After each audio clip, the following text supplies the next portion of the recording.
Почитувани, секој чекор напред кон Европската Унија е за поздравување и представува успех на голем број генерации кои во последните 20 години се бореле за полноправно членство во Европската Унија. Затоа најпрвин би сакале да го поздравиме чинот на упатувањето на предлог преговарачката рамка од Европската комисија до Европскиот совет. Истовремено би сакале да издвоиме дека наведениот чин не значи дека Македонија истовремено има добиено и датум за отпочнување на преговори за членство во Европската Унија. Тоа што денес СДСМ го представи како вонреден успех е сепак само предлог текст за преговарачка рамка. Текст кој ќе биде доставен до сите земји членки на Европската Унија, за кој тие ќе треба да се произнесат, да дадат забелешки и на крајот со консензус да го одобрат. Повторувам, со консензус, што значи потврда од сите земји членки, вклучувајќи ги и нашите соседи. Лажна вест е фактот дека македонскиот јазик станал официјален јазик на Европската Унија. Тоа ќе се случи токму во моментот кога нашата земја ќе стане полноправна земја членка на Европската Унија. Од тука, овој предлог текст на преговарачката рамка не е воопшто причина за некоја голема прослава, како што тоа го представува СДСМ, туку е само след на редовна процедура. Обидите да се создава еуфорија од секој минимален чекор веќе станаа фолклор. Граѓаните се сеќаваат на сите претходни ветувања на СДСМ за веќе добиен датум, иако очигледно до тоа се уште не е дојдено.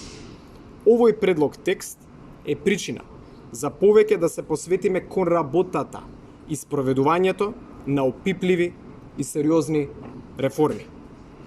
Повеќе очигледна е потребата на СДСМ, како и пред сите избори, да создава лажна еуфорија. Така и сега.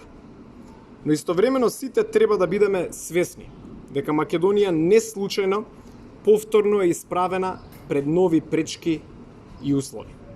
Некои се билатерални, како употребата на термините македонски јазик и македонскиот народ, или историските личности и настани кои ги оспорува нашиот источен сосед. Иста и состојбата со македонското малцинство надвор од границите на Македонија.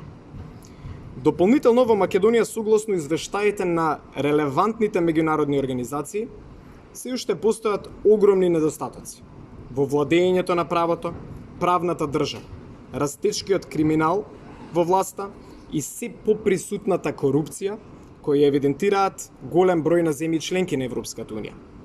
Македонија според Freedom House и Economist се вбројува во земјите кои се сметаат за хибриден режим. А токму тоа е вистинскиот проблем за напредокот кон евроинтеграцијскиот пат. Заклучокот е јасен. СДСМ е меѓу главните пречки на Македонија на патот кон Европа.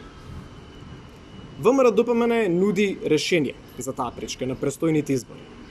Со тоа ќе се исполнат и суштинските услови Македонија да ги отвори преговорите и да отпочне внатрешна европеизација на Македонија. Со победата на обновата ќе почне градењето на независна судска власт, неселективна борба против криминалот и економски напредок на државата.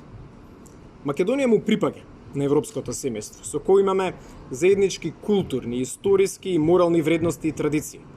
Основната цел на македонската надворешна политика треба да биде афирмација и промоција на земјата, незините национални, економски, политички, културни и безбедносни интереси, како и активно учество во зачувувањето и градењето на мирот на Балканот и поширок. Надворешната политика ќе се потпира на начелото на силна регионална соработка, активна мултилатерална соработка, добрососедски односи и над се почитување на меѓународното право. Нашата континуирана цел, заложба и стратешки приоритет е интегрирањето на Македонија во Европската Унија, во која насока се потребни визија, реформи, тимска работа и многу силна стручна поддршка. Пристапниот процес во Европската Унија ќе се заснова на државна стратегија, прифатена со широк општествен консензус, која ќе надмине меѓупартиски интереси, лични пазарења и популизам и ќе обезбеди долгорочно применлив курс во евроинтегративните процеси на Македонија. Стратегијата ќе биде заснована на реалните интереси и остварливи цели на државата, кои произлегуваат од актуелната геополитичка состојба, ситуацијата во регионот и економските предизвици со кои се соочуваме. Кадровски ќе го зајакнеме и ќе ги екипираме институциите кои директно работат на европската агенда. Македонија и Европската унија ќе бидат партнери кои споделуваат исти вредности. На патот кон целосно членство во Европската унија ќе го афирмираме и ќе го промовираме македонскиот национален идентитет, македонскиот јазик, македонската култура, како и македонското историско наследство.